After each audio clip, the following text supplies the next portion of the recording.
ایک عورت تھی طواف کر رہی تھی اور طواف کے دوران کہتی تھی اللہ میں اس حال میں بھی آپ سے راضی، اے اللہ میں اس حال میں بھی آپ سے راضی۔ تو ایک آدمی نے یہ سنا تو بڑا حیران ہوا، اس نے اس سے پوچھا کہ تو کیوں کہتی ہے کہ میں اس حال میں بھی آپ سے راضی، میں اس حال میں بھی آپ سے راضی؟ اس نے کہا کہ میں طواف ختم کر لوں گی نا تو میں تمہیں اپنا واقعہ سناؤں گی۔ چنانچہ اس عورت نے اپنا واقعہ سنایا کہ میرے 3 بچے تھے، میں گھر کے اندر ایک دن تنور پہ روٹیاں پکا رہی تھی، تو میرے بڑے 2 بچے جو تھے وہ گھر میں کھیل رہے تھے کمرے میں، اچانک مجھے شور کی آواز آئی۔ تو وہ کہتی ہے کہ میں نے جب شور سنا تو میں وہیں سب کچھ چھوڑ کے تنور پر آٹا روٹیاں تو میں کمرے کی طرف بھاگی۔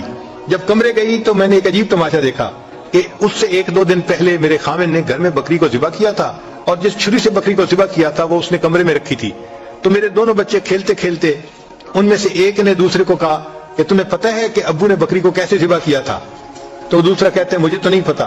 وہ کہتے ہیں اچھا آؤ میں تمہیں بتاتا ہوں کہ کیسے ابو نے ذبح کیا تھا۔ تو میرا درمیان والا بیٹا جو تھا وہ زمین پر لیٹ گیا اور بڑے لڑکے نے اس چھری کو اٹھا لیا۔ اب وہ چھوٹا بچہ تھا، اس کو پتہ نہیں تھا کہ چھری کتنی تیز ہے، چنانچہ اس نے اس کے گلے پہ جو چھری چلائی تو گلا تو فوراً کٹ گیا اور خون کا فوارہ چھوٹنے لگا۔ اب جب خون نکلا تو شور ہوا اور میں بھاگی ہوئی آئی تو میں نے دیکھا کہ میرا بچہ خون میں لت پت پڑا تھا اور اس کی جان نکل چکی تھی۔ اب میں نے سوچا کہ میرا بڑا بیٹا کہاں ہے جس نے یہ حرکت کی تھی؟ وہ ڈر کے بھاگ گیا تھا اور کہیں چھپ گیا تھا۔ کہنے لگی میں نے اسے دوسرے کمروں میں دیکھا تو کہیں نظر نہیں آیا۔ جب صحن میں آئی تو وہاں میں نے تنور کے لیے کچھ لکڑیاں رکھی ہوئی تھیں، ان لکڑیوں کے پیچھے وہ جا کے چھپا تھا۔ کہنے لگی میں نے پیچھے سے اس کو جا کے جب دیکھا تو اس نے مجھے کوئی جواب نہیں دیا۔ جب میں قریب گئی تو مجھے پتہ چلا کہ اس جگہ کے اوپر ایک سانپ بیٹھا ہوا تھا۔ یہ بچہ چھپنے کے لیے جب لکڑیوں کے پیچھے گیا، سانپ نے اس کو ڈسا اور یہ بھی وہاں مرا پڑا تھا۔ کہتے میں اس کی لاش اٹھا کے لائی، ایک بچے کو ایک چارپائی پہ لٹایا اور دوسرے بچے کو دوسرے چارپائی پہ لٹایا۔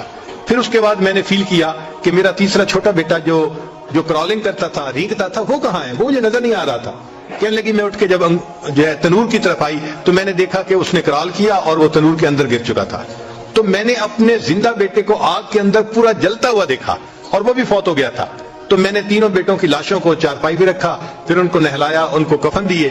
جب تینوں کے جنازے ایک دن میں گھر سے نکلے تو میں عمرے کے ارادے سے آ گئی۔ اب میں طواف کر رہی ہوں اور اپنے اللہ کو کہہ رہی ہوں اے اللہ میں اس حال میں بھی آپ سے راضی ہوں۔ آپ ذرا غور کیجئے نا اس ماں کے دل پہ کیا بیتی ہوگی کہ ایک دن میں جس کے 3 بیٹوں کا جنازہ گھر سے نکلے اور پھر وہ طواف کرتے ہوئے کہہ رہی ہے اے اللہ میں اس حال میں بھی آپ سے راضی ہوں۔ تو ہم نے کہاں غم دیکھے ہیں، کہاں تکلیفیں دیکھی ہیں؟ ہم نے نہیں دیکھی۔ ہمیں تو اللہ نے بہت سہولت کی زندگی دی ہے۔